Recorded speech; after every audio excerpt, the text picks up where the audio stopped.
Boa noite, meus irmãos do grupo Boa Nova, meus irmãos em Cristo Jesus. É com muita alegria, é com muita honra que eu venho hoje explicar e contar também um pouquinho da história da Santa Paulina. Essa santa maravilhosa, uma santa que tem uma história muito linda de humildade, de caridade, de amor, de fé e perseverança. Amábile Lúcia foi uma menina pobre em bens materiais, mas que nunca se deixou abater pelos problemas e sofrimentos. Entregou-se de corpo e alma a Deus e ao serviço dos irmãos, estando sempre pronta a ajudar o próximo, não importava a forma. Sua família viveu a aventura e as dificuldades da imigração, partindo da Itália no final do século XIX, onde passavam por graves dificuldades, buscando no novo mundo uma vida melhor. Encontraram no Brasil uma terra fértil e acolhedora, mas também muito trabalho, luta, desafios e doenças. Cresceram cultivando a terra e a fé. As crianças aprenderam a confiar em Deus e ajudar ao próximo. Mesmo sendo pobres, tendo poucos recursos, sempre havia algo para dividir e socorrer, compartilhando com aqueles que no momento passavam por um sofrimento maior. Ainda menina, Amábile sentiu em seu coração o desejo de servir ao bom Deus e somente a Ele. Cuidava da igreja, dava aulas de catequese aos pequenos, ajudava a socorrer doentes, amparava os necessitados, mesmo com pouco o que tinha. Ansiosa para entregar-se a uma vida religiosa, adiou seu sonho para cuidar do pai e dos irmãos quando a mãe morreu. Também em sua família via Jesus crucificado e sofredor. Após novo casamento de seu pai, voltou a trilhar seu caminho rumo à vocação que Deus lhe inspirou. Saiu de casa, cuidou de doentes, criou uma congregação religiosa que cresceu rapidamente em vocações e serviço. Tornou-se a Madre Paulina. Sofreu injustiças, calúnias, foi humilhada, suportou tudo em silêncio, nunca reclamou ou murmurou. Para tudo tinha sempre a mesma resposta: seja feita a vontade de Deus.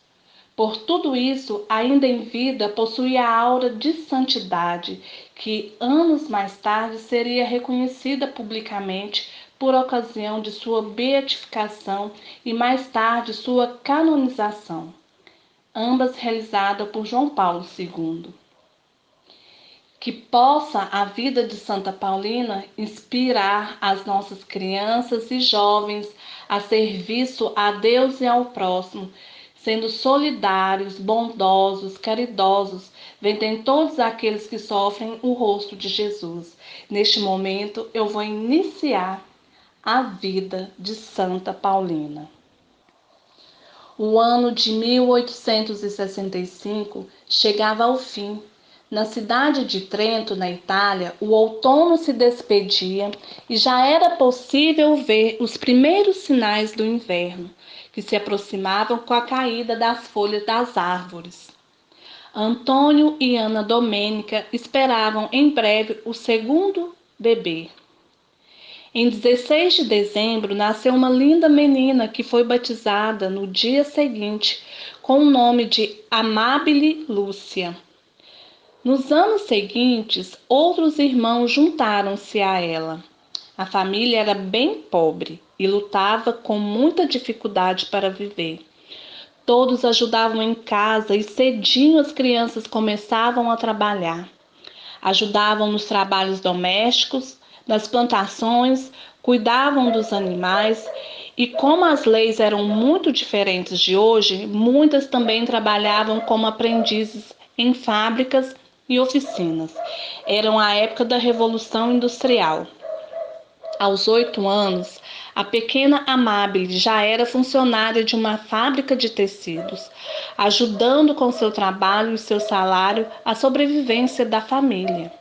Era comum as pessoas trabalharem nas fábricas por 10 ou 12 horas, todos os dias, mas ela também ajudava sua mãe nos trabalhos domésticos sempre que estava em casa. No final do século XIX, a Europa passava por muitas transformações sociais e econômicas, gerando muitas dificuldades e sofrimentos para a população, sobretudo para os camponeses. Diante de tantos problemas, várias famílias se mudaram para outros continentes em busca de uma vida melhor. Sabiam que iriam passar por problemas e provações, mas acreditavam que, com fé em Deus, dedicação, união e amor, iriam poder construir um futuro melhor para seus filhos. E com esta fé, coragem e disposição, Antônio e Ana Domênica partiram com seus filhos rumo ao Brasil. A viagem de navio foi longa, cansativa e perigosa. Chegando ao sul do Brasil, eles foram para a região de Alferes, em Santa Catarina, na cidade que hoje se chama Nova Trento, a localidade onde moravam e chamavam-se Vígulo. O trabalho era duro e adaptar-se ao novo país não foi fácil. Todos se esforçaram muito. Com dedicação e perseverança, conseguiram acomodar a família e começar uma nova vida. Assim que chegaram ao Brasil, os imigrantes construíram uma capela dedicada a São Jorge, o mesmo padroeiro da igreja da sua cidade de origem na Itália. Na capela, simples, mas construída com muito amor, eles participavam da Santa Missa, celebravam batizados, casamentos e várias atividades que envolvia a comunidade. Sentiam assim a presença de Jesus em suas vidas. Foi nessa época que Amabile aprendeu a ler, o que não era comum para as meninas pobres do interior. Costumava ler sempre livros religiosos, especialmente um chamado Máximas Eternas, de Santo Afonso de Ligório. Também fez a primeira comunhão e, para não ficar longe de Jesus, ia a pé, junto com sua grande amiga Virgínia Nicolodi, até Nova Trento, para comungar. A cidade ficava a 6 quilômetros de distância de Vígulo, onde moravam, e as duas costumavam fazer isso 2 vezes por semana. Iam e voltavam rezando o rosário. Não havia religiosos naquela área, mas a pequena Amable sentia algo diferente em seu coração. A igreja, as celebrações, as histórias da Bíblia, as atividades comunitárias, ajudando os necessitados, fizeram nascer dentro dela um desejo que queria ser toda de Jesus. A pequena menina não sabia bem como se dedicar totalmente a Deus, ou o que isto significava, mas a ideia estava constantemente em seus pensamentos. Amable já era uma mocinha e participava das atividades religiosas sempre que podia, principalmente quando estas atividades tinham como objetivo ajudar os mais pobres e os mais doentes. Sendo ela de uma família pobre, não se importava de dividir o pouco que tinha com os mais necessitados e chegava a ceder o que lhe faria falta para diminuir o sofrimento de alguém. Aos 15 anos, ela e a amiga Virgínia eram as responsáveis por cuidar da capela de São Jorge, sendo também as encarregadas da catequese das crianças. Inclusive, cuidavam dos doentes que procuravam a capela para obter ajuda, ou os que visitavam em suas casas pobres, fazendo curativos e entregando os remédios aos necessitados. Algum tempo depois, foram construídas uma capela e uma gruta dedicada a Nossa Senhora de Lourdes.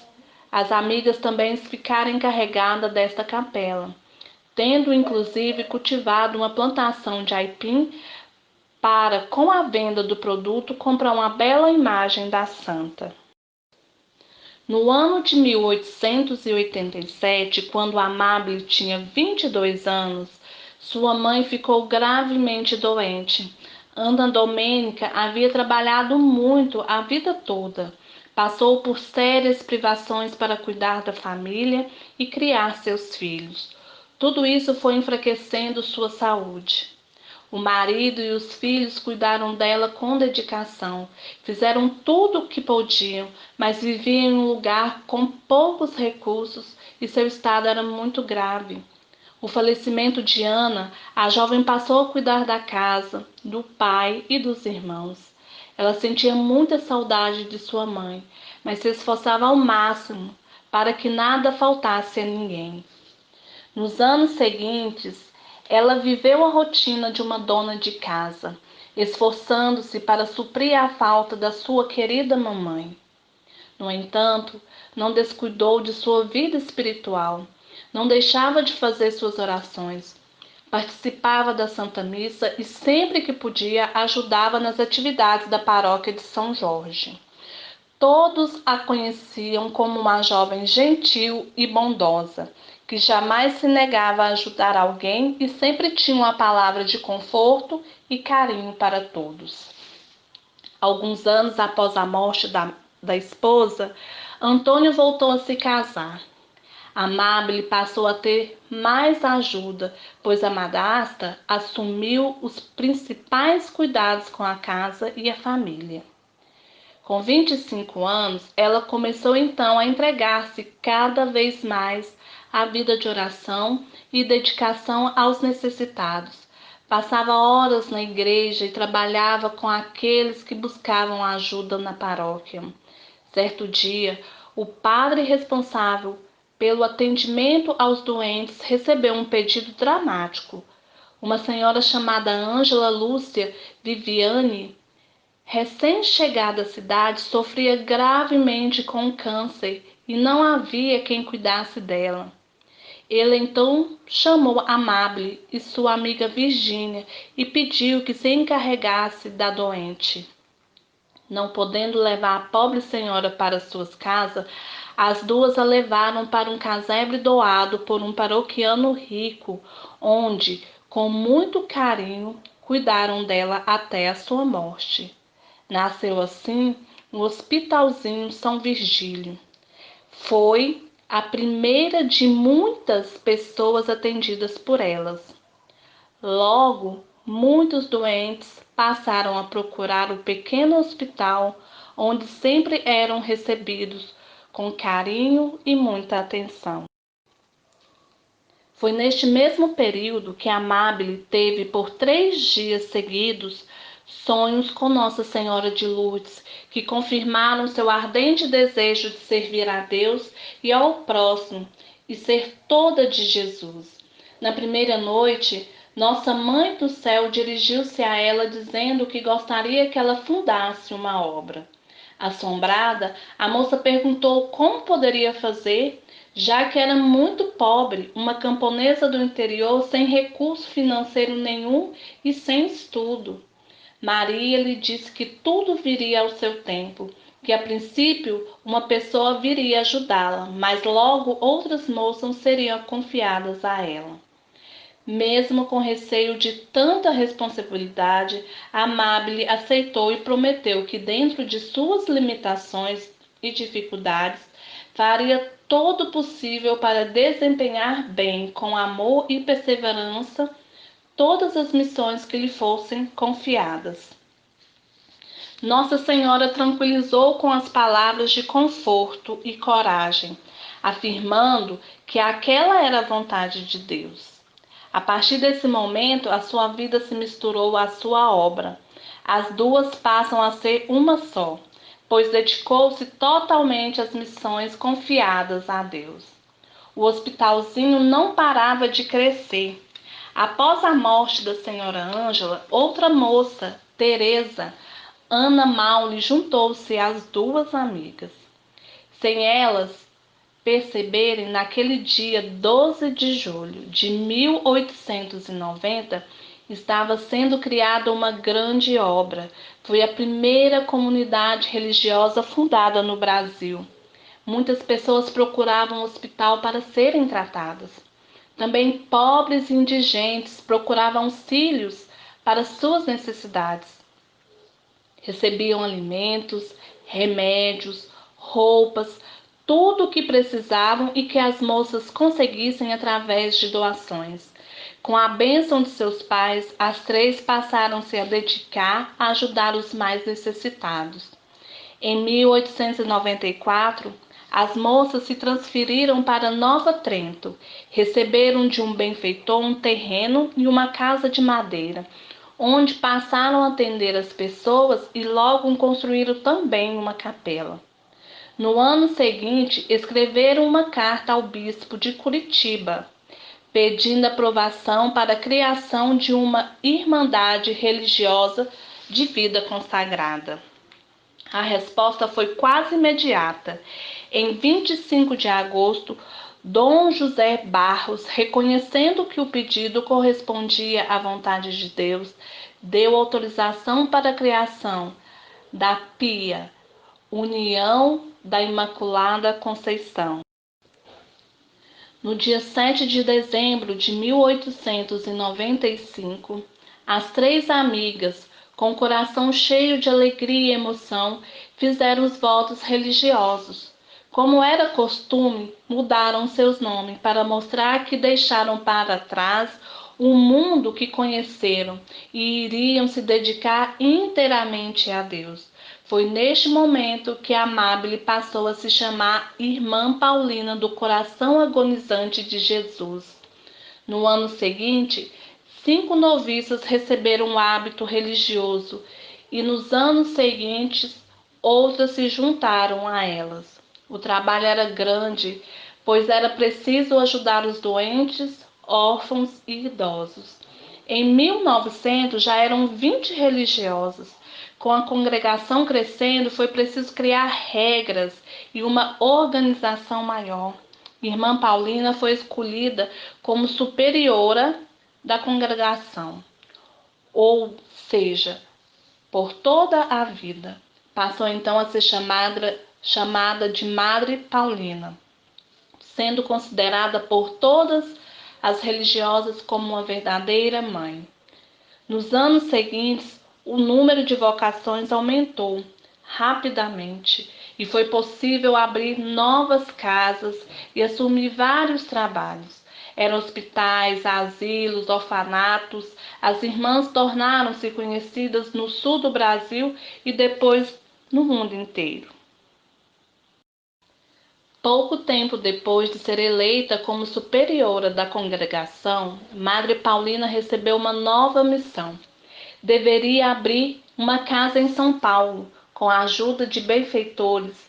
Ela e mais 2 irmãs conseguiram se estabelecer no bairro do Ipiranga, onde passaram a cuidar de ex-escravos idosos, crianças órfãs, filhas de ex-escravos e doentes. Era o Asilo Sagrada Família. Era um trabalho árduo e nem sempre reconhecido, mas feito com muito amor. A escravidão tinha sido abolida poucos anos antes e nada foi providenciado para atender os negros libertos. Muitos continuaram servindo seus antigos donos por não ter para onde ir. Outros saíram pelo país em busca de trabalho. As religiosas abriram também um hospital em Bragança Paulista, a Santa Casa de Misericórdia, e assumiram a direção de um hospital no bairro de Perdizes e outra em São Carlos do Pinhal. Em meio a trabalho e alegrias, não tardaram a aparecer os problemas. Onde impera o amor a Jesus, logo o inimigo procura se infiltrar e semear a discórdia e o sofrimento. Já havia algum tempo que colaboradores apoiados por algumas religiosas faziam comentários e espalhavam histórias mentirosas sobre Paulina. Faziam isso instigados por uma senhora que colaborava na obra, desejava dirigir o asilo. Depois de passar alguns dias em Nova Trento, Madre Paulina retornou a São Paulo, onde o bispo lhe comunicou que não era mais a superiora da congregação e que deveria ir para Bragança Paulista, onde passou a trabalhar na Santa Casa e no Asilo São Vicente. Durante 9 anos, ela trabalhou ali, nas tarefas mais humildes. Lavou roupa, fez limpeza, cozinhou, costurou, cuidou pessoalmente dos velhinhos e doentes. Nas horas vagas, criou bicho de seda, fabricou rosários e flores artificiais, sempre com o objetivo de conseguir dinheiro para as obras. Nunca ninguém ouviu dela uma palavra de revolta ou reclamação. Carregou sua cruz com amor e paciência, servindo suas irmãs e aos pobres geralmente com todo o amor. Pode-se dizer que em cada um que atendia e ajudava viu o próprio Jesus crucificado e desejava ardentemente diminuir sua dor. Finalmente, em 1918, Madre Paulina foi chamada de volta à casa, sede da congregação. Ali, ela recebeu o reconhecimento e respeito que merecia como fundadora, exemplo e inspiração de uma grande obra que a esta altura já possuía dezenas de seguidoras. Começaram então a escrever a história da congregação e sua participação foi fundamental neste trabalho.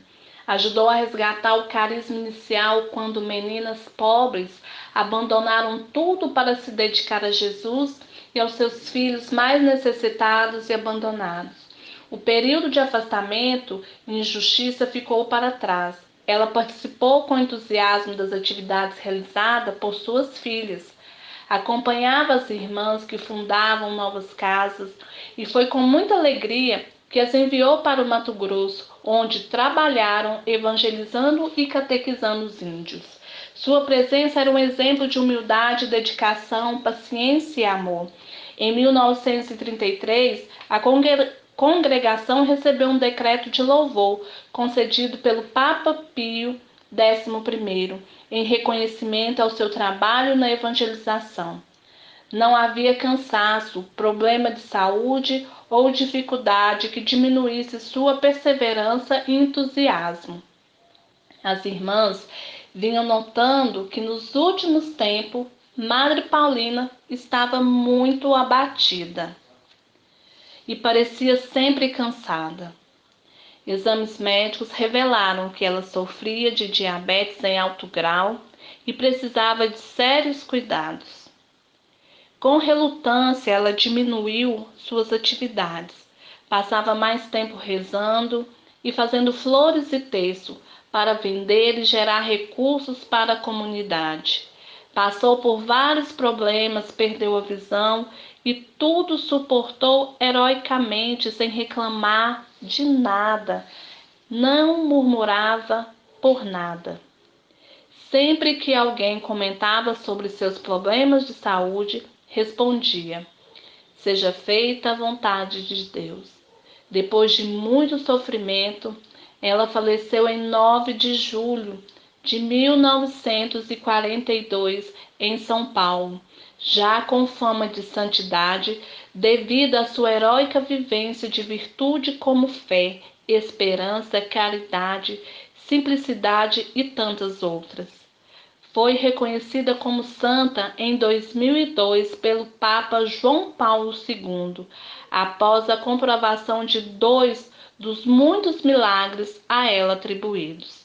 Foram curas realmente inexplicáveis pela medicina.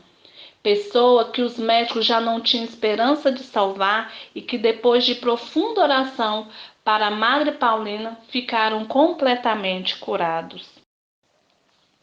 Santa Paulina foi reconhecida por muitos pelos milagres que ela fez na vida de outras pessoas. Pela sua humildade, pela sua perseverança na fé, pelo seu amor e o temor de Deus. Santa Paulina, hoje reconhecida mundialmente, é adorada e glorificada por muitos, por tudo o que ela realizou. Esta é uma simples e pequena história da vivência da nossa irmã Santa Paulina. Que Santa Paulina interceda por todos nós junto ao Pai, a fim de que nós tenhamos a coragem de lutar sempre na conquista de um mundo mais humano, mais justo e fraterno. Que essa santa que nós acabamos de conhecer pelas suas obras, pelo trabalho que ela fez junto das suas filhas, convertendo os corações, a sensibilidade que ela teve, faça que nossos corações também se converta pela humildade, se converta na compaixão uns pelos outros. Que vocês tenham uma santa e abençoada noite, em nome de Jesus e pela intercessão de Santa Paulina.